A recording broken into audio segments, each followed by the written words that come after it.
বিরতির পর স্বাগত। নিজ ট্রাক গাড়ির নিচে চাপা পড়ে মৃত্যু এক শ্রমিকের।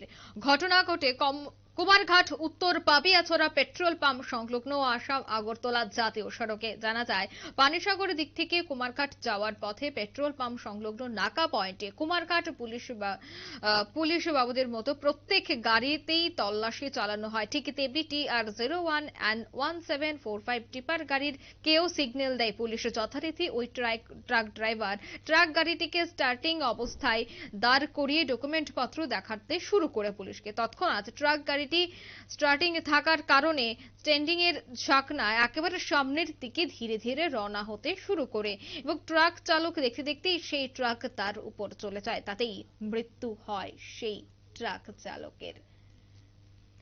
সে বিষয়ে সংশ্লিষ্টরা কি বলছেন শুনুন। আচ্ছা, কুমারঘাট পাপিয়াছড়া একটা দুর্ঘটনা ঘটছে, এটা কিভাবে ঘটছে?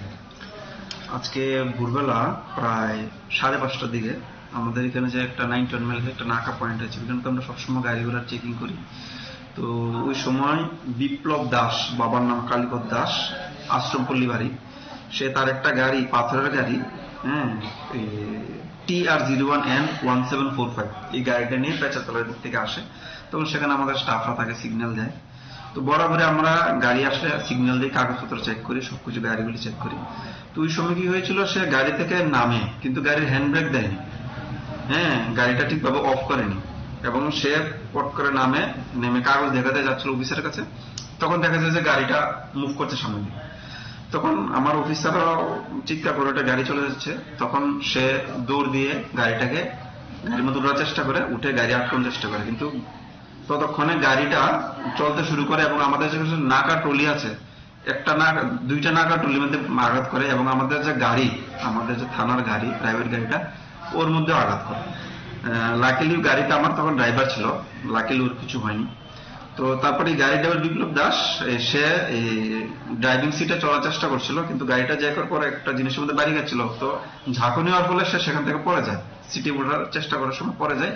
নিচে পড়ে এই যে আমাদের যে ট্রলি ছিল, আয়রন ট্রলিগুলি, সেই ট্রলিগুলি নিচে পড়ে যায় আর গাড়িটা টার্নিং হয়ে ট্রলির উপরে চলে যায়, যার ফলে সে ট্রলির নিচে তার শরীরের নিম্নাংশ চাপা খায় এবং রক্তাক্ত জখমপ্রাপ্ত হয়। সঙ্গে সঙ্গে আমাদের সেখানে উপস্থিত স্টাফরা এবং ফায়ার সার্ভিসের সহযোগিতায় তাকে হাসপাতালে নেওয়া হয়, কুমারঘাট হাসপাতালে।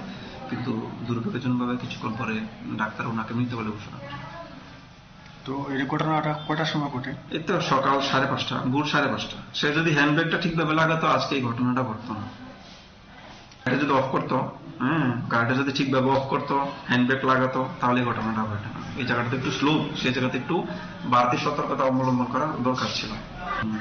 বা কোন ধরনের যদি জ্যাক লাগাতো তাহলে সেই ঘটনাটা হতো না, কিন্তু সে কোনোটাই করেনি, তাই ঘটনাটা।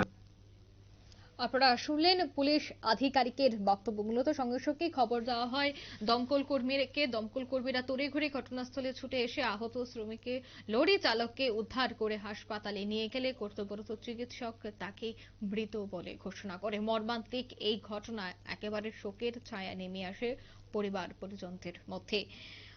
মৃত সেই গাড়ি চালকের নাম বিপ্লব দাস, বয়স 35, বাড়ি কুমারঘাট থানাধীন আশ্রমপল্লী এলাকায়।